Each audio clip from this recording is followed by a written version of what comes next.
Transparência Pública, que é uma iniciativa de um ente da sociedade civil, a Associação Pro Bono, que fez um trabalho, do meu ponto, notável, achei interessante, durante a pandemia, na Radiclésia, sobretudo, onde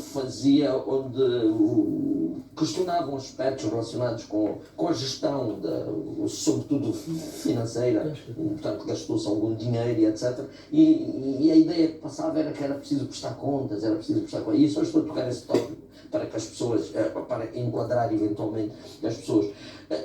O que é que um portal dessa natureza, de uma entidade da sociedade civil, se ligarmos ao que nós estávamos a ver, que valências ou que valias é que pode trazer para o cidadão perceber, afinal de contas, como é que é gerido como é que são geridos os dinheiros públicos? Pode começar. Eu acho que a transparência é um elemento fundamental naquilo que é também o que são os atos da boa governação. Não é? Só que nós temos portanto, temos alguns handicaps, do meu ponto de vista pessoal, que às vezes se tornam contraditórias algumas tendências e algumas ações da própria governação.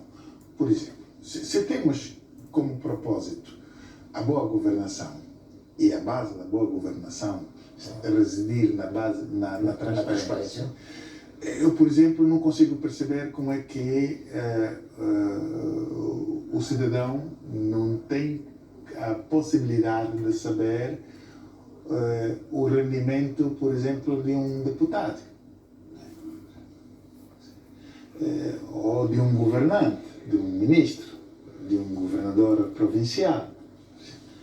Porque isto é um elemento importante na vida daquilo que é o exercício da governação, na medida em que a pessoa sabe que, olha, o fulano foi nomeado governador, até aqui este senhor teve estes rendimentos. Vamos ver, nesses 5 anos, sei lá quanto tempo vai durar, quando ele sair, que rendimentos é que há de ter? E como é que os conseguiu? Porque não é possível que o ato e é contraditório, aí está a contradição, que quer dizer, o exercício da governação se transforme na capacidade de enriquecimento. Aquilo que alguns chamam até de enriquecimento ilícito. Se você não consegue justificar como é que de pé para mão já ficou rico, se não ganhou na loteria, não ganhou no, como chama, Angofut, é preciso, então, esses elementos, esses exercícios de transparência, sim, fazem bem, e até faz bem que as entidades da sociedade civil comecem a despertar neste sentido, mas é preciso que também haja esta outra pressão, até porque é de exigência e condicionalismo na parte das entidades do Estado, das entidades que governam o país, das pessoas que governam o país, porque a transparência não se pode exigir só dos entes intermédios. É preciso que esses vá do topo à base, para que ela, de facto, resida, quer dizer, tenham como consciência digamos, um elemento consciente na ação da governação do país. Olhando para a nossa realidade, este é um instrumento. Até que ponto esse instrumento, podemos dizer assim, será útil para o cidadão comum? Eu apontaria aqui alguns aspectos. Primeiro, a ideia que aqui já foi definida, conforme definido domingo. Portanto, transparência é tornar as coisas o mais claro e com menos dúvidas possível. Ora, transparência, sobretudo daquelas pessoas que assumem cargos públicos e dos serviços públicos, digamos assim, que são prestados. E aqui, quando digo serviços públicos, começamos desde o mecanismo, o modo que nós utilizamos para elaborar as políticas públicas, os custos dessas políticas e, portanto, para onde é que vai, entendendo que todo político, a gestão que vai fazer não é de bens pessoais, não é de bens privados, mas sim bens públicos. Se são bens públicos, eu devo fazê-lo na maior transparência possível. Esse é o primeiro aspecto. O segundo aspecto, no nosso contexto, olhamos para essa iniciativa, eu pessoalmente digo sim, é uma boa iniciativa. E acha que vai ser bem sucedida? Não, aí é que está. Portanto, a boa iniciativa não significa necessariamente bom sucesso. Por quê? Porque a nossa sociedade ela tem uma espécie de anticorpos. Acabou-se de se falar aqui há pouco, essa ideia de número e parecer que nós só ascendemos assumindo cargos políticos. Parece que só entrando na carreira política é que há sucesso na vida das pessoas. E, ora, se entendêssemos que não é por ali que nós ascendemos, nós não teríamos necessidade de aumentar os números. Por quê? Porque as pessoas seriam redirecionadas para a ideia de que tu te formas, tu tens oportunidade, podes fazer os seus negócios, suas atividades econômicas, portanto, tu podes ter melhores condições de vida sem necessariamente ser político. No nosso contexto, durante muito tempo, a ideia é que o percurso tem que ser até ser deputado e aí melhorar as condições. Agora, transparência... Agora foi a minha vez. Exatamente. Agora, transparência, no nosso contexto, que é esse aspecto. Portanto, qual é o rendimento de uma pessoa antes de assumir um cargo público? E qual será o rendimento depois? Mas não é isso só também, é a própria a abordagem dos resultados dos próprios programas. Edição de de revista da semana. E antes da entrada do Dorivaldo, estava o Alberto a falar, a tentar responder para que nós percebêssemos qual é a utilidade de um portal dessa natureza e se tem condições para resistir, digamos assim, às pressões que certamente terá. Sim, um portal desse, dizia eu, é fundamental para o cidadão, de maneira geral, poder acompanhar a gestão da coisa pública, entendendo que todo político vai fazer a gestão daquilo que é de todos nós. Portanto, nós, por exemplo, deveríamos, digamos, não ficar contente quando vemos um político a fazer distribuições de sacos de arroz ou de bicicleta em época de campanha, porque perguntaríamos se é do salário próprio e se não é do salário próprio, que projeto que elaborou, que foi aprovado, a partir do qual está tirado dos cofres do Estado dinheiro para comprar aquela comida, aquele arroz que está a distribuir. Portanto, transparência é isso, é que o gestor público mostre até onde foi o último centavo e até que ponto nós, como cidadãos, nos revemos nesse projeto. Por exemplo, esse é o primeiro aspecto. O outro é que, no nosso contexto, por não ser prática, por não fazer parte da cultura a transparência, então pode encontrar grandes entraves. E grandes entraves, observe que no nosso contexto ainda é nomeada uma pessoa como administrador de uma empresa, ou como diretor, ou como administrador municipal, ou para qualquer instituição. E de imediato esta pessoa cria a sua empresa que presta serviço a si mesmo. Portanto, eu sou ministro hoje, crio uma empresa que vai prestar serviço a esse ministério, que é uma outra maneira de extrair, digamos, o dinheiro do cofre público para o privado, que de imediato soa. Portanto, há aí todo um conjunto de práticas que fazem com que que podem exemplificar a importância de um portal dessa natureza. Agora, com um portal desse, nós imagino que atrás já haverá estudos, não é? Porque não são qualquer dados que vão aparecer ali. Portanto, vai existir dados em que consigam me provar que o sujeito, antes de se tornar administrador ou governador, as condições financeiras dele são essas. Portanto, os bens que ele possui são esses. 5 anos depois, os bens que ele possui são esses e eu consigo comparar até que ponto. Mas mais do que ali é o uso que faz do dinheiro público. Alan, vamos estabelecer aqui uma relação da utilidade de um portal dessa natureza com, por exemplo, essa visita do Presidente da República ao aeroporto internacional. Portanto, o projeto já tem mais, por acaso não tenho aqui agora, por exemplo, mas acho que já tem mais de 12 anos. Sim. Já se gastaram rios de dinheiro. Já se fizeram reinvestimentos, já há muitas alterações. Assim, esse retardamento nas obras, o interesse que há agora nisto. Haverão certamente portais do Ministério dos Transportes, da entidade que vai gerir o aeroporto, etc., com algumas das informações, mas são informações bastantes para que o cidadão perceba o que é que está em causa, ou a existência de um portal dessa natureza pode certamente agregar mais informação, mais conhecimento ao cidadão. Bem, o primeiro, se calhar, dá nota que estes portais ao serem iniciativas da sociedade civil, é também uma indicação de que a própria sociedade civil começa a perceber o quão a sua participação mais ativa pode ser importante no processo de gestão mais eficiente e mais parcimoniosa dos recursos dos bens públicos. E essa consciencialização se replica e se multiplica.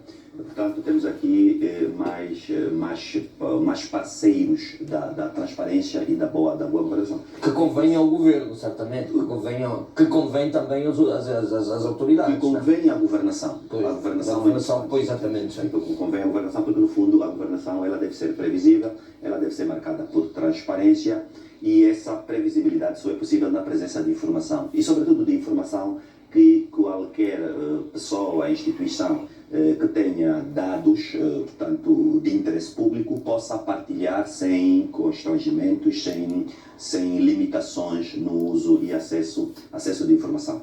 E desse ponto de vista... E com alguma pressão também, se quisermos, sim, de entidades do género. Exatamente. E desse ponto de vista, então, passamos a ter mais informação.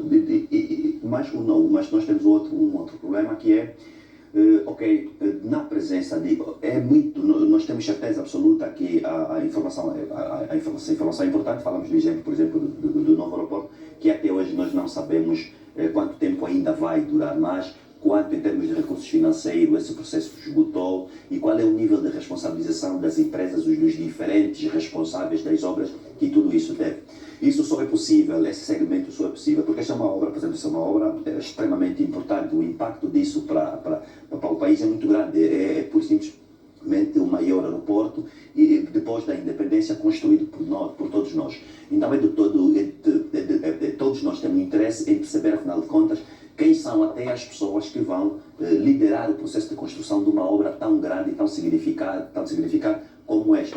Mas na ausência de informação, sem informação, quer nos sites dos ministérios que estão envolvidos, quer de portais que nos ajudam a dizer o quanto de recursos financeiros, de força de trabalho, e portanto o processo a obra está consumida, e até mesmo do horizonte temporal. Portanto, 12 anos, vamos chegar a 2 décadas, ou é um tema para ser já resolvido. Nós hoje não temos informação suficiente até para questionar o porquê que o tempo que está a levar. Exatamente, porque desse tempo todo. A disponibilização desse tipo de informação é muito importante e ajuda no processo de gestão da coisa pública. Mas agora, pode ser também pode ser também um elemento inconveniente, se quisermos.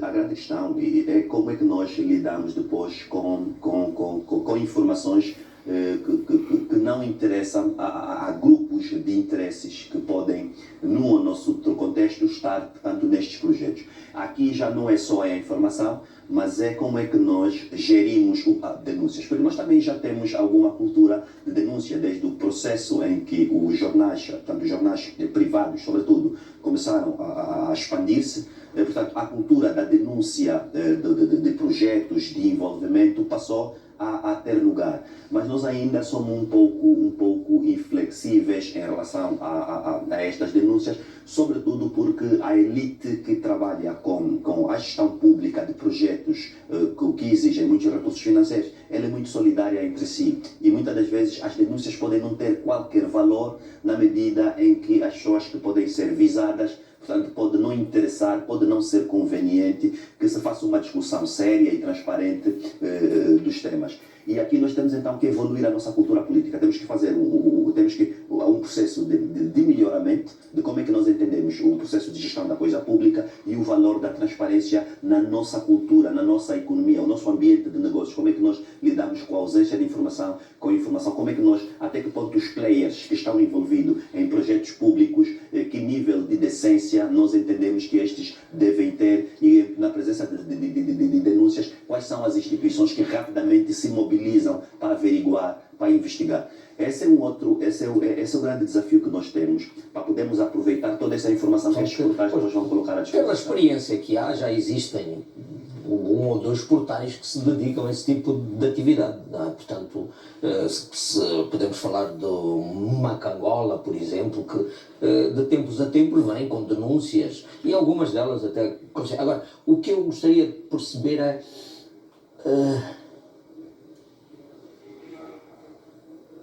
Eu acho que eu estava aqui para formular a questão. Não, mas tem bondade, tem bondade de mim. Eu acho que esses sites são muito importantes e é um veículo muito importante para fazer chegar a informação ao cidadão. Só que há um grande problema e uma preocupação muito pessoal aqui, por exemplo, ter em conta a quantidade de pessoas que têm acesso, por exemplo, à internet no país. A internet aqui em Angola Angola é um dos países onde o custo da internet é muito elevado.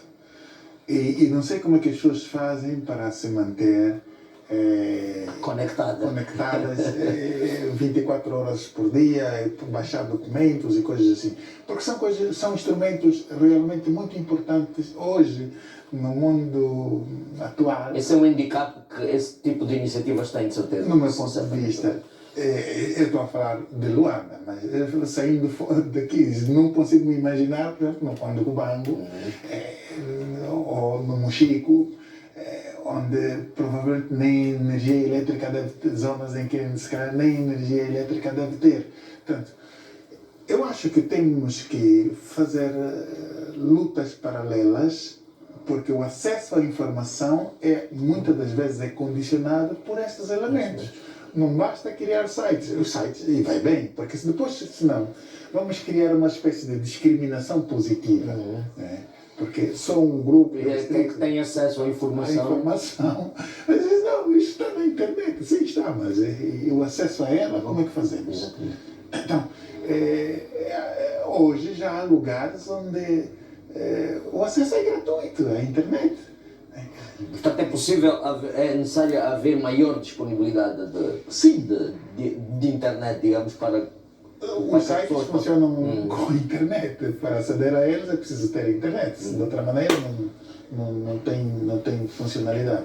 E depois tem um outro grande problema, que as grandes iniciativas, nós temos uma compreensão, sobretudo a elite política, tem uma compreensão muito deficitária daquilo que é a sociedade civil. Tanto é assim que às vezes conotam com o organizada, né? Quer dizer, organizada. Então, às vezes, essas iniciativas... sociedade civil desorganizada. Portanto, às vezes... também é intencional essa não, mas não eu acho que não é intencional, é mesmo ignorância, porque o conceito, sim, só sociedade civil. É monofocal, né? Quer dizer, as pessoas... A sociedade não, mas a ideia que há é que aqui há entes da sociedade civil favoráveis, bons, e há entes da sociedade favorável desfavorecidos, desfavoráveis, e que são os maus. Porque a ideia é eu fiquei escandalizado, desculpe só, em tempos, houve aí uma marcha qualquer na greve dos professores, dos médicos, em que depois se fez uma marcha, uma outra marcha que era dos médicos bons.